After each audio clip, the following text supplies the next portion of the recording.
भागवत के आरंभ में आता है कि तीनों तापों का जो नाश करती है वो भागवत है, आदि व्याधि उपाधि का। शुक के गृह त्याग की चर्चा है एकदम आरंभ में ही। द्वैपायन विरह कातर आजुहाव।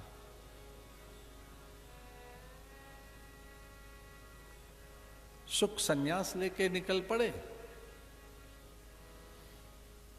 उनके पिता व्यास पीछे हैं। जिसे माया छू नहीं सकती वो सुखदेव हैं। और उनका वो व्रत ओम भू संन्यस्तम मया, ओम भव संन्यस्तम मया, ओम स्व संन्यस्तम मया, सर्वम संन्यस्तम मया।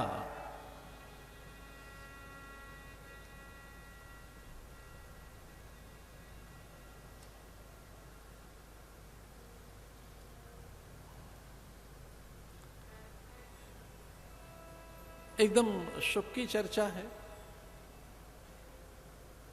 व्यास की व्याकुलता है। भागवत के बिल्कुल आरंभ में पिता की व्याकुलता दिखाई गई है। पिता का मोह बताया गया है।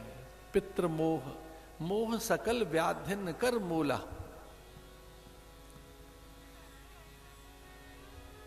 दशरथ में भी कैसा मोह है कि उनके प्राण निकल रहे हैं और राम राम कहते हुए प्राण छोड़ रहे हैं पर मुक्ति नहीं हुई। राम राम कहे राम कहे, राम राम कहे राम। शरीर त्याग रहे राम राम बोलते हुए, लेकिन मुक्त नहीं हुए दशरथ। पुत्र के मोह के कारण।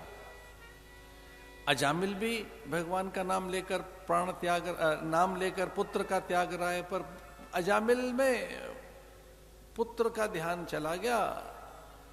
अजामिल के स्मरण में भगवान का स्मरण है। अजामिल की मुक्ति हो गई, दशरथ की नहीं हुई। दशरथ राम राम तो कह रहे हैं पर नारायण राम, ब्रह्म राम का ध्यान नहीं कर रहे, बेटे राम का ध्यान कर रहे हैं। प्राण बेटे के कारण गए हैं, पुत्र के कारण, पुत्र के मोह में।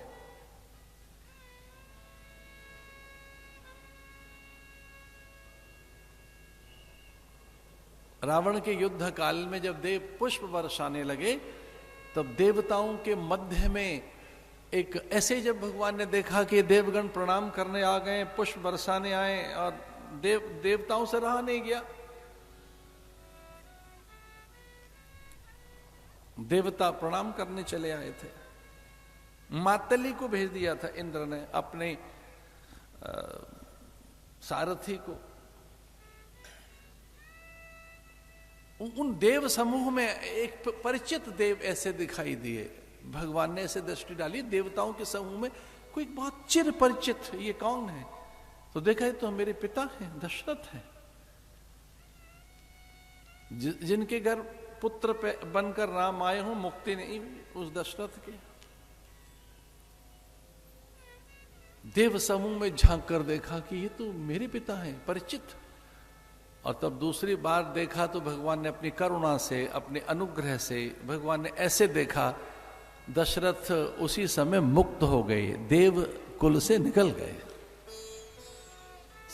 सन्मुख होए जीव मोहि जब ही।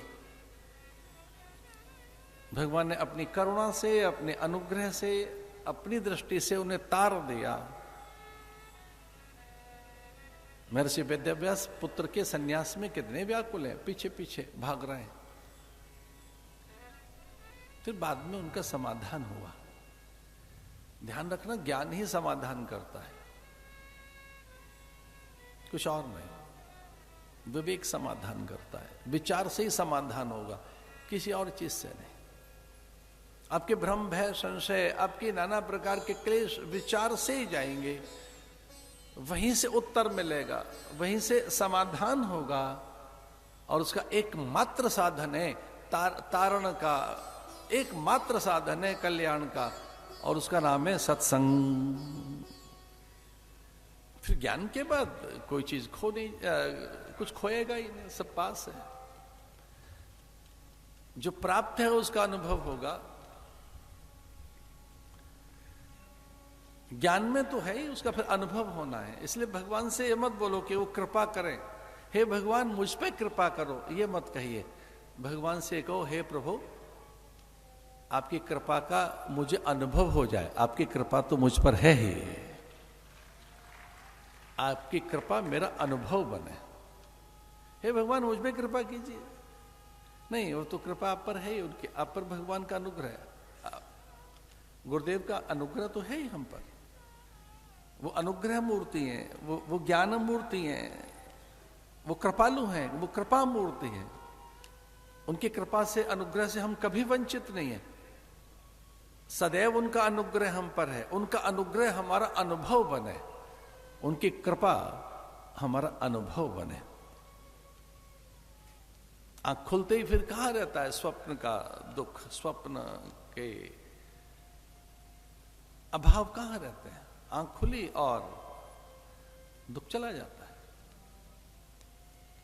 ये जो द्वि है, जो अभी यहीं से आरंभ करेंगे, जो द्वैत है, एक कोई चीज अलग आकार के कारण दिख रही है।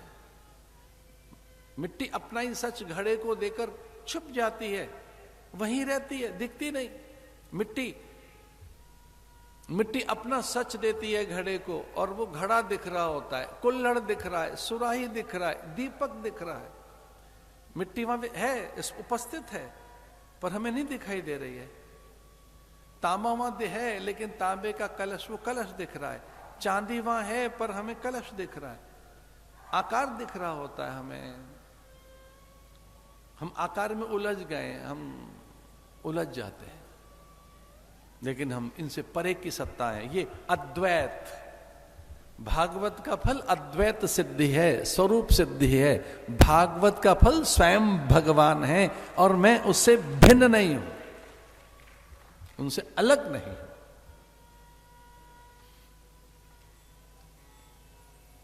वो मुझसे भिन्न नहीं, मैं उससे भिन्न नहीं। कितनी अद्भुत बात कहते हैं भगवान कि तू मेरा सनातन अंश है, तू मुझसे भिन्न है कहां। ममई वांशो जीव लोके जीव भूत सनातन। तू मेरा अंश है, मैं तुझसे अलग नहीं, तू मुझसे अलग नहीं है।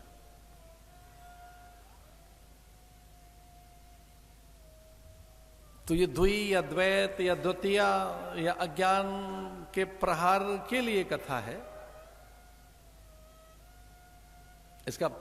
इसकी फलोपलब्धि आनंद है, परमानंद है। भागवत का फल है आनंद, परमानंद, अपनी अनंतता का परिचय। इस कथा की जो फलश्रुति है अनंतता का बोध, कि आप अनंत हैं, अजय हैं, नित्य हैं और सनातन है। ममई वांशो जीव लोके जीव भूत सनातन। तो अगर एक पंक्ति में कहें तो यह है कि भागवत का फल है अपनी अनंतता और सनातनता का अनुभव, सनातनता का अनुभव, कि मैं सनातन हूं। सनातन की बड़ी चर्चाएं हैं आजकल। हम सनातन हैं, हमारा कोई आदि नहीं, अंत नहीं, अजन्मा। इतनी बड़ी बात कही है ये भारत ने विचार दिया है कि देह मरती है, मैं नहीं मरता हूं, मैं डूबता नहीं, मुझे जलाया नहीं जा सकता। जैसे कपड़े बदलते रहता है शरीर, वैसे ही हम शरीर बदलते रहते हैं। हम कपड़े बदलते रहते हैं, ऐसे शरीर भी बदलते रहते हैं।